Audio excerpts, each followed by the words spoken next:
تم سب اللہ کی بندگی کرو، اس کے ساتھ کسی کو شریک نہ کرو، والدین کے ساتھ نیک برتاؤ کرو، رشتہ داروں، یتیموں اور مسکینوں کے ساتھ حسن سلوک کرو، اور پڑوسی رشتہ دار سے، اجنبی ہمسائے سے، پہلو کے ساتھی سے اور مسافر سے، اور ان لونڈی غلاموں سے جو تمہارے قبضے میں ہوں، احسان کا معاملہ رکھو۔ یقین جانو اللہ کسی ایسے شخص کو پسند نہیں کرتا جو خود پسند ہو، متکبر ہو، فخر کرنے والا ہو۔ سورۃ النساء کی اس آیت میں جہاں ایک طرف اللہ سبحانہ وتعالی اپنی عبادت کا حکم دیتے ہیں، وہاں دوسری طرف بندوں کے حقوق کا خیال رکھنے کے لیے بھی تلقین فرما رہے ہیں، اور آیت کا اختتام جس بات پر ہو رہا ہے وہ ہے کہ اللہ کسی ایسے شخص کو پسند نہیں کرتا جو فخر کرنے والا، غرور کرنے والا، خود پسند اور متکبر ہو۔ تکبر کی مذمت قرآن پاک میں اور سنت رسول صلی اللہ علیہ وسلم میں بارہا آئی ہے۔ تکبر یعنی اپنے آپ کو بڑی چیز سمجھنا، خود پسند ہونا، وہ برائی ہے جس سے بہت سی برائیاں جنم لیتی ہیں۔ کوئی بھی شخص جو خود پسندی کا شکار ہو جائے، اپنے آپ کو بڑی چیز سمجھنے لگے، وہ نہ تو اللہ تعالی کا حق دے سکتا ہے اور نہ ہی بندوں کا حق دے سکتا ہے۔ یہاں پر دو لفظ استعمال ہوئے ہیں، ایک ہے مختالن اور دوسرا ہے فخورن۔ مختال کا لفظ خیل سے نکلا ہے۔ خیل عربی زبان میں گھوڑے کو کہتے ہیں۔ گھوڑے کی چال میں ایک خاص طرح کی اطراہٹ ہوتی ہے، اسی سے پھر مختال وہ شخص جو اتراتا ہو، تکبر کا شکار ہو، اپنے خیالوں میں، اپنے دل ہی دل میں خود کو بڑی چیز سمجھتا ہو، یہ ایک نفسیاتی اور اندرونی کیفیت کا نام ہے۔ اس کے برعکس دوسرا لفظ جو یہاں استعمال ہوا ہے وہ فخورا ہے، فخر سے۔ فخر کا مطلب بڑائی کا اظہار کرنا، یعنی مختال میں اپنے اندر ہی اندر خود کو پسند کرنا، اپنی تعریف پسند کرنا، اپنے آپ کو اچھا سمجھنا، اور فخورا میں پھر پھٹ بھی پڑنا، اپنے منہ میاں مٹھو بننا، اپنی تعریفیں کرنا، اپنی بڑائی جتانا اور اس کا گاہے بگاہے اظہار کرنا، اور صرف اسی پر پھر بس نہیں کرنا بلکہ ہر دم دوسروں پر نکتہ چینیاں کرنا، دوسروں کی عیب جوئی کرنا، دوسروں کے سامنے اور دوسروں کے پیچھے ان کی برائی کرنا، ان کو حقیر سمجھنا اور انہیں حق نہ دینا۔ نبی صلی اللہ علیہ وسلم نے فرمایا، کیا میں تم کو اہل جنت کے بارے میں بتاؤں کہ وہ کون لوگ ہیں؟ ہر وہ ضعیف اور کمزور شخص جس کو لوگ حقیر سمجھے، یعنی لوگوں کی نگاہوں میں وہ بڑا نہیں، اگر وہ اللہ کی قسم کھا لے تو اللہ تعالیٰ اس کی قسم کو سچا کر دے، اور فرمایا میں تم کو نہ بتاؤں ان لوگوں کے بارے میں جو دوزخ میں جانے والے ہیں؟ ہر وہ شخص جو جھوٹی اور لغو بات پہ سخت جھگڑا کرے، یعنی بیکار کی بات پہ جھگڑنا شروع کر دے، چھوٹی چھوٹی باتوں کو اپنی عزت نفس کا مسئلہ بنا لے، درست مزاج، مال جمع کرنے والا اور متکبر ہو۔ گویا تکبر ایسی برائی ہے جو انسان کو دنیا میں بھی ذلیل و رسوا کرتی ہے اور آخرت میں بھی ہلاکت خیز انجام سے دوچار کرتی ہے۔ ایک اور حدیث میں آتا ہے، رسول اللہ صلی اللہ علیہ وسلم نے فرمایا، جس شخص کے دل میں ذرہ برابر بھی تکبر ہو، رائی کے دانے برابر بھی تکبر، وہ جنت میں داخل نہ ہو سکے گا۔ یعنی بڑا تکبر تو دور کی بات، رائی کے دانے برابر بھی تکبر ہو تو جنت میں نہ جا سکے گا۔ اس پر کسی شخص نے پوچھا کہ انسان یہ چاہتا ہے کہ اس کا لباس اچھا ہو، اس کے جوتے اچھے ہوں، خوبصورت ہوں، تو کیا اچھا لباس پہننا یا اچھے جوتے پہننا یہ بھی تکبر میں شامل ہے؟ تو آپ نے فرمایا، ان اللہ جمیل ویحب الجمال، بے شک اللہ تعالیٰ خوبصورت ہے، خوبصورتی کو پسند کرتا ہے۔ تکبر تو نام ہے حق کے انکار کا اور لوگوں کو حقیر جاننے کا۔ یعنی متکبر کون شخص ہے؟ جو حق بات اس کے سامنے آئے تو اس کو نہ مانے، حق بات کو قبول نہ کرے، اسے اختیار نہ کرے، اور لوگوں کو اپنے سے کم جانے۔ ہم میں سے ہر شخص کو ان دو چیزوں پر رکھ کر اپنا جائزہ لینا چاہیے کہ کیا جب بھی کوئی حق بات اللہ کی طرف سے، اس کے رسول صلی اللہ علیہ وسلم کی طرف سے ہمارے سامنے آتی ہے، کیا ہم اس کو خوشی سے قبول کرتے ہیں؟ اور دوسرا یہ کہ ہم اپنے آس پاس کے لوگوں کے ساتھ کس طرح کا معاملہ کرتے ہیں؟ کیا ہم خود کو ان سے بڑا سمجھتے ہیں اور انہیں حقیر سمجھتے ہیں؟ حقیر سمجھنے کا مطلب کیا ہے؟ حقیر سمجھنے کا مطلب یہ کہ خود کو زیادہ عقل مند سمجھنا، زیادہ ذہین سمجھنا، زیادہ سمجھدار سمجھنا، اور دوسرے لوگوں کی ہر بات کو اپنے سے کمتر ثابت کرنا، خواہ وہ اچھی ہی کیوں نہ ہو۔ یعنی اپنے رویے سے، اپنی گفتگو سے، اپنے انداز سے، اپنے معاملات سے دوسروں کو اہمیت نہ دینا اور خود دوسروں پر اہمیت جتانا، اپنی ہر بات کو درست سمجھنا اور دوسرے کی ہر بات کو نگیٹ کرنا، یہ تمام تکبر کی علامتیں ہیں۔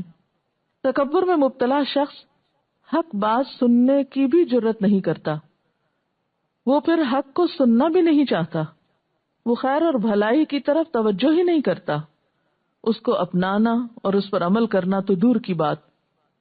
اسی لیے ایک حدیث میں آتا ہے کہ ایک شخص رسول اللہ صلی اللہ علیہ وسلم کے سامنے بیٹھ کر کھانا کھا رہا تھا اور بائیں ہاتھ سے کھانا کھا رہا تھا۔ آپ نے اس سے فرمایا کہ دیکھو دائیں ہاتھ سے کھانا کھاؤ۔ اس شخص نے کہا میں دائیں ہاتھ سے نہیں کھا سکتا، اور اس کا انداز اسی طرح کا متکبرانہ تھا، یعنی اس نے آپ صلی اللہ علیہ وسلم کی بات کو اہمیت نہیں دی۔ آپ نے فرمایا تجھ میں اس کی طاقت نہ ہو، یعنی کبھی نہ کھا سکو، اور اس کو آپ صلی اللہ علیہ وسلم کی بات ماننے سے صرف تکبر نے روکا تھا۔ اس لیے آپ صلی اللہ علیہ وسلم اس سے ناراض ہوئے، اور پھر راوی کا بیان ہے کہ وہ شخص مرتے دم تک کبھی دائیں ہاتھ سے نہ کھا سکا۔ تو گویا کوئی بھی شخص حق بات کے سامنے آنے پر، خیر و بھلائی کی بات سامنے آنے پر جب ایسا رویہ اختیار کرے کہ میں یہ نہیں کر سکتا، اور اس کے دل میں خیال یہ ہو کہ شاید اس طرح کرنے سے میری شان میں کچھ فرق آ جائے، یا بعض اوقات اگر کوئی اچھی بات کوئی کمزور شخص کہہ رہا ہو یا اپنے مقابلے میں کم حیثیت کا شخص کہہ رہا ہو تو اس وقت سننا اور مشکل ہوتا ہے، اور انسان ایک اچھی بات کو بھی صرف اس لیے نہیں سنتا یا سننا چاہتا کہ بتانے والا کسی بھی حیثیت سے، مثلا عمر میں یا مال و جاہ میں یا کسی رتبے میں اس سے کم ہے، تو وہ اس کی بات کو رد کر دیتا، حالانکہ بات کم نہیں ہوتی، بات اچھی ہی ہوتی ہے یا درست ہوتی ہے۔ تو ایسا کرنا انسان کے اپنے ہی لیے نقصان دہ ہے، اور بسا اوقات انسان چھوٹی چھوٹی حق کی باتوں سے انکار کرتے کرتے بہت دور نکل جاتا ہے اور پھر کبھی خیر و بھلائی کی طرف پلٹتا نہیں ہے۔ رسول اللہ صلی اللہ علیہ وسلم نے یہ بھی فرمایا، کیا میں تم کو نہ بتاؤں کہ دوزخی لوگ کون ہیں؟ سرکش، بد اخلاق اور متکبر قسم کے لوگ، یعنی جو حق بات کو قبول نہ کرنا چاہیں۔ اسی طرح بعض اوقات انسان کو مال و دولت کی وجہ سے تکبر ہوتا ہے اور وہ کسی غریب و مسکین کو اپنے پاس پٹکنے نہیں دیتا۔ قرآن پاک میں ایک واقعہ ایسا ہی بیان ہوا ہے کہ ایک مالدار شخص نے غرباء اور مساکین سے بچنے کی کوشش کی تو اللہ تعالیٰ نے اس کے باغ کو ختم کر دیا، اس کا باغ جل کر رہ گیا۔ بسا اوقات انسان دنیا میں بھی اپنے تکبر کی سزا دیکھ لیتا ہے، اور دنیا میں بھی انسان بعض نعمتوں سے محروم ہو جاتا ہے۔ ایک اور حدیث میں آتا ہے، آپ صلی اللہ علیہ وسلم نے فرمایا، ایک آدمی ایک حلہ پہن کر، یعنی ایک اچھا لباس پہن کر، سر میں کنگھی کیے ہوئے اترا رہا تھا، یعنی بال بھی بنائے ہوئے تھے، لباس بھی اچھا تھا، اور اکڑ کر زمین میں چل رہا تھا۔ اللہ تعالیٰ نے اس کو زمین میں دھنسا دیا، بس وہ قیامت تک زمین میں دھنستا چلا جائے گا۔ یہ عبرتناک مثالیں قرآن و سنت میں ہمیں اس لیے دی گئی ہیں تاکہ ہم سمجھیں اور لوگوں کی عزت کرنا جانیں، لوگوں کو اہمیت دیں، خواہ وہ مقام، مرتبے، علم یا کسی بھی اعتبار میں ہم سے کم ہی کیوں نہ ہو۔ اس لیے کہ جو شخص تواضع اختیار کرتا ہے اللہ تعالیٰ اس کو بلندی عطا کرتا ہے۔ حدیث پاک میں آتا ہے، من تواضع للہ رفعہ اللہ، جس نے اللہ کی خاطر تواضع اختیار کی اللہ اس کو بلندی عطا کرے گا۔ حضرت اسماء بنت امیس کہتی ہیں کہ میں نے نبی صلی اللہ علیہ وسلم کو فرماتے ہوئے سنا کہ بدترین بندہ وہ ہے جس نے اپنے آپ کو دوسروں سے بہتر جانا اور تکبر کیا، یعنی اللہ کی نگاہ میں بدترین شخص وہ ہے جس نے اپنے آپ کو دوسروں سے اچھا سمجھا اور تکبر کیا اور اللہ بزرگ و برتر کو بھول گیا۔ بدترین بندہ وہ ہے جس نے لوگوں پر جبر اور قہر کیا، یعنی ظلم ڈھایا اور خداوند قہار و جبار کو بھول گیا۔ بدترین ہے وہ بندہ جو دین کے کاموں کو بھول گیا اور دنیا کے کاموں میں محو ہو گیا، یعنی صرف دنیا ہی دنیا اس کے سامنے ہے، آخرت نہیں ہے، اور وہ جلد ہی دنیا کو چھوڑ کے جانے والا ہے۔ اور مقبروں اور جسم کی بوسیدگی کے خیال کو فراموش کر دیا، یعنی ایک گھر انسان کا اس دنیا میں ہے، دوسرا قبر میں ہے اور تیسرا آخرت میں ہے، تو جو شخص صرف اسی دنیا کا ہو کر رہ جائے اور اپنے اگلے گھروں کو بھول جائے تو وہ شخص پھر بہتر عمل نہیں کر سکتا۔ اور بدترین ہے وہ بندہ جس نے فساد ڈالا، بگاڑ پیدا کیا اور حد سے بڑھ گیا اور اپنی ابتدا اور انتہا کو بھول گیا۔ پھر اسی طرح ایک اور جگہ پر آتا ہے، حضرت عمر رضی اللہ تعالیٰ عنہ منبر پر تشریف لائے اور فرمایا تواضع اختیار کرو، یعنی عاجزی اختیار کرو۔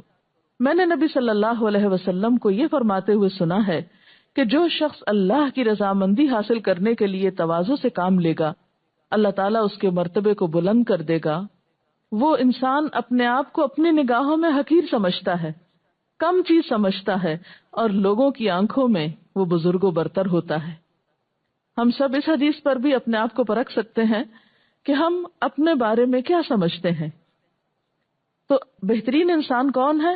جو خود کو کچھ نہ سمجھتا ہو لیکن لوگوں میں اس کی بہت عزت ہو۔ اور جو شخص غرور اور تکبر کرتا ہے، اللہ اس کو پست کر دیتا ہے، ذلیل کر دیتا ہے۔ پھر وہ لوگوں کی نگاہوں میں تو ذلیل ہوتا ہے لیکن وہ اپنی نگاہ میں بہت عظیم ہوتا ہے، یہاں تک کہ پھر وہ لوگوں کی نگاہوں میں کتے اور سور سے بھی بدتر ہو جاتا ہے۔ یعنی قطعاً کوئی عزت اس کی لوگوں کے دلوں میں نہیں ہوتی، وہ اس کو انتہائی حقیر جانتے ہیں، لیکن وہ خود پسندی کا شکار ہو کر خود کو بڑی چیز سمجھنے لگتا ہے اور اس طرح نقصان اٹھاتا ہے۔ اسی لیے ہمیں ایک دعا سکھائی گئی کہ اللہم اجعلنی فی عینی صغیرا وفی اعین الناس کبیرا، اللہ مجھے میری آنکھوں میں چھوٹا کر دے، یعنی میں خود پسندی کا شکار نہ ہوں، اور لوگوں کی نگاہوں میں بڑا کر دے۔ حالانکہ بعض اوقات معاملہ اس کے برعکس ہوتا ہے، ہم خود کو بڑی چیز سمجھتے ہیں حالانکہ لوگ ایسے شخص کو انتہائی حقیر اور ذلیل سمجھ رہے ہوتے ہیں۔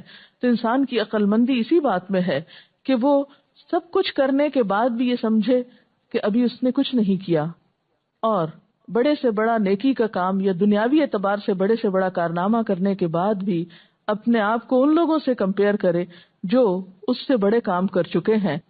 کیونکہ بسا اوقات انسان دنیا میں اپنے آپ کو ان لوگوں سے کمپیئر کرتا رہتا ہے جو اس سے کم ہوتے ہیں، مثلا علم میں یا دنیاوی کاموں کے اعتبار سے، تو وہ اپنے آپ کو بڑی چیز سمجھتا ہے۔ جیسے عموماً ایک محاورہ بھی بولا جاتا ہے، اندھوں میں کانا راجا، کہ ایک شخص کے اندر کوئی خاص صلاحیت ہے نہیں، لیکن چونکہ اس کے آس پاس کے لوگ خود زیادہ کچھ قابلیت نہیں رکھتے تو اپنے آپ کو بڑی چیز سمجھنے لگتا ہے۔ اس لیے اگر انسان اپنے آپ کو کمپیئر کرے ان لوگوں سے جو علم میں، عمل میں، تقوی میں اور خوف خدا میں اس سے آگے ہیں، تو یقیناً اس کے اندر کبھی بھی اپنی نیکی کا تکبر پیدا نہیں ہوگا۔ اسی لیے ضروری ہے کہ ہم انبیاء علیہم السلام کے حالات، صحابہ کرام کے حالات، نیک لوگوں کے حالات پڑھتے رہیں اور ان سے اپنی نیکیوں کو کمپیئر کریں، تو پھر ہمیں پتہ چلے گا کہ ہم کہاں کھڑے ہیں۔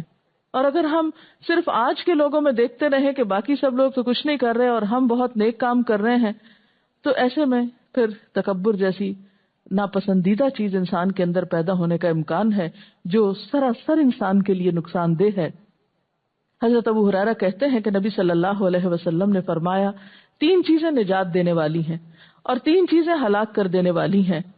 نجات دینے والی 3 چیزیں ہیں، ایک تو ظاہر و باطن میں اللہ سے ڈرنا، دوسرے خوشی اور ناخوشی دونوں حالتوں میں حق بات کہنا، تیسرے دولت مندی اور فقیری دونوں حالتوں میں اعتدال کا راستہ اختیار کرنا۔